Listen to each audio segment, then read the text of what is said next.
বাংলার তৌহিদি জনতা, ইসলাম প্রিয় জনতা, মুসলিম জনতা, আলেম ওলামা কোনদিন চাকরির জন্য মাঠে নামেনি, কোনদিন সমাজের মধ্যে ভালোর জন্য মাঠে নামেনি, কোনদিন সমাজের মধ্যে তাদের শুধুমাত্র চাকরি চাকরির জন্য মাঠে নামেনি। যখন কোনো কামাই নেওয়া থাকে তত্ত্বগত করে থাকে ইসলামের জন্য তৌহিদের ময়দানে এত সন্ত্রাসী কর্তৃক গভীর রাতে তসবিহ হামলা, খুন এবং হতাহতের প্রতিবাদে আয়োজিত আজকের এই বিক্ষোভ সমাবেশ এবং প্রতিবাদ মিছিলের সম্মানিত উপস্থিতি আমাদের বাংলাকে দরকার।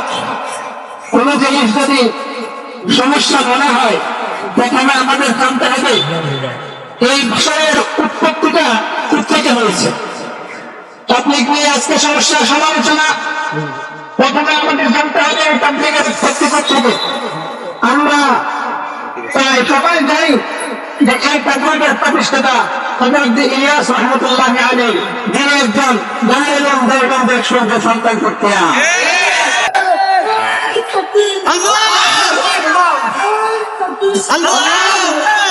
সম্মানিত উপস্থিতি, খাওয়ার জন্য আমরা জানি গিয়েছে স্পষ্ট কিনা যে কোনদিন তাবলীগে একটা গুনাহ হয় নাই জুয়ের নামে তাদেরকে গুণের মধ্যে অনেক লোকদেরকে যে কোনদিন একদিনও তাবলীগে হয় না তাদেরকে সেখানে গিয়ে খুবই সন্ত্রাসীদেরকে তৈরি করছে কিনা। ইসলামের মধ্যে আমরা দেখেছি খানার মধ্যে গিয়ে টাকার মধ্যে গিয়ে বাংলাদেশের প্রত্যন্ত অঞ্চল থেকে অজ্ঞ মূর্খ মানুষদেরকে এমনকি ঢাকা ব্যক্তির নামদেরকে পর্যন্ত তারা ইফতারের হাতের মধ্যে নিয়ে গিয়েছে কিনা।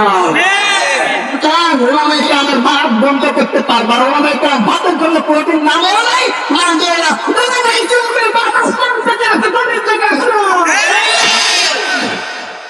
পাঁচ নাম্বার পয়েন্ট, এই পয়েন্ট বলে আমি শেষ করবো।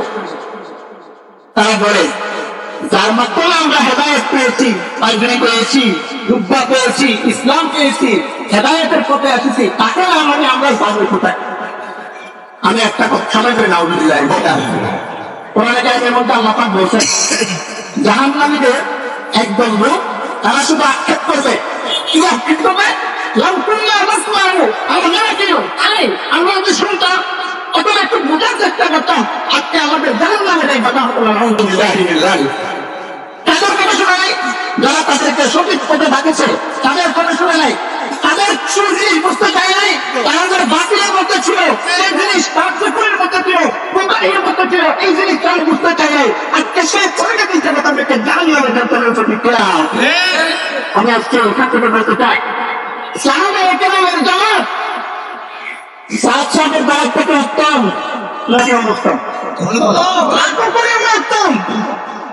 সাহাবায়ে কেরামের জামাতকে এসে গেছিলেন যে তোমরা আঙ্গুলের একটা হাত করবা, আঙুলকে করবা, নাহলে তোমরা বন্ধ করে দেবা। আমি যেটা বলে তোমরা সেভাবে চলবা। লম্বা ঘটনা।